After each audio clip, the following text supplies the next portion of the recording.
বিজয় দান করে দেব। জোরে বলেন সুবহানাল্লাহ। আল্লাহ তাআলা রাব্বুল আলামিন বললেন তোমরা যদি শুধুমাত্র এইটা নয়, হযরত বেলাল রাদিয়াল্লাহু তাআলা আনহু ঈমান আনার পরে কেমন কষ্ট করেছে একটু শোনার মুসলমান।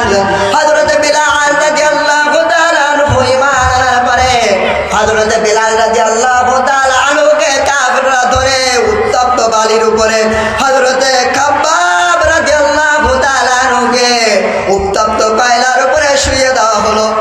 এরপরে হযরত খাব্বাব রাদিয়াল্লাহু তাআলা আনহুর জিহ্বার ভিতরে কাঁটা ফোটানো হলো। হযরত খাব্বাব রাদিয়াল্লাহু হযরত বেলাল রাদিয়াল্লাহু তাআলা আনহুর জিহ্বার ভিতরে কাঁটা ফোটানো হলো।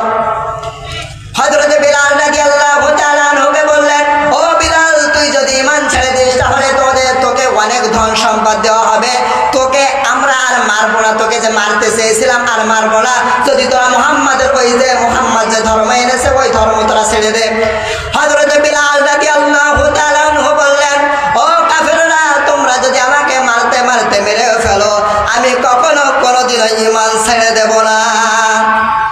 তো ভাইয়েরা আমার, বন্ধুরা আমার, আমাদেরকে ঈমানের উপরে দৃঢ় বিশ্বাস থাকা লাগবে, আল্লাহর উপরে তাওয়াক্কুল থাকা লাগবে। কথা বলেন ঠিক কিনা?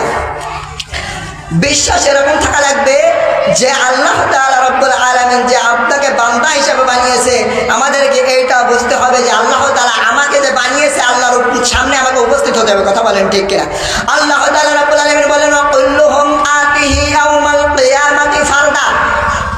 আল্লাহ তাআলা বলেন কিয়ামতের দিন মানুষকে ডাকা হবে একা একা, কারোর সাথে ডাকা হবে না, একা একা ডাকা হবে মানুষকে।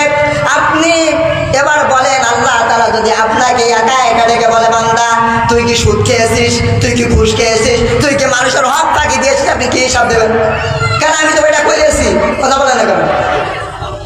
আমরা তো এটা করেছি, তা কিভাবে হিসাব দেবো আল্লাহর কাছে? আল্লাহ আব্দুল কাদের জিলানী রাহমাতুল্লাহ আলাইহির জীবনীতে পেয়েছিলাম, হযরত আব্দুল কাদের জিলানী রাহমাতুল্লাহ আলাইহি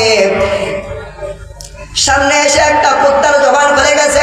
যাওয়ার পরে আব্দুল কাদের জিলানী রাহমাতুল্লাহ আলাইহিকে ডাক দিয়ে বলে, ও আল্লাহর বান্দা, তুমি ভালো না আমি ভালো?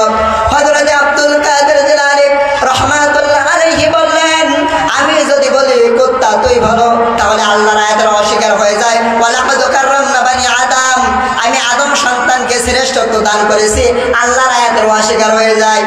আর আমি যদি বলি কুত্তা তোর সে আমি ভালো, তাহলে মনের ভিতরে একটু অহংকার চলে আসে, আর অহংকারীকে আল্লাহ ভালো বাসে না। হযরত আব্দুল কাদের জিলানী রাহমাতুল্লাহ আলাইহি তিনি চোখ বন্ধ করে থাকলেন। আমার আল্লাহ তাআলা রব্বুল আলামিন ইলহামের মাধ্যমে জানিয়ে দিলেন।